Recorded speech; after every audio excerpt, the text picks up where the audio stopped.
Hello mga langga, ayan, banding moment kami. The 4. Tatlong itlog, gagawin ko silang lato-lato. Ayan. Gusto mo matama, maganda. Ito. Turo ka na kay papa. Ayoko magmotor.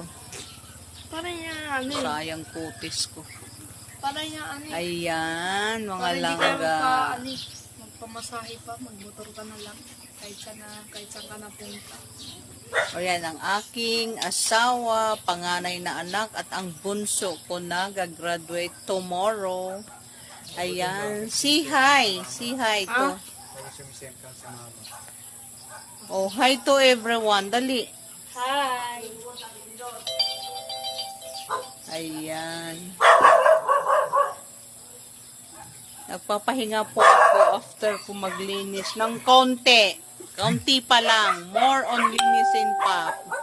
Mga langga. Ayan. Ayan sila. Tingnan mo mga busy-busyhan sila sa kanya-kanya nilang mga cellphone. Oh, diba? Papahangin nga lang eh. Mga feeling. Wala namang mga load. Ayan.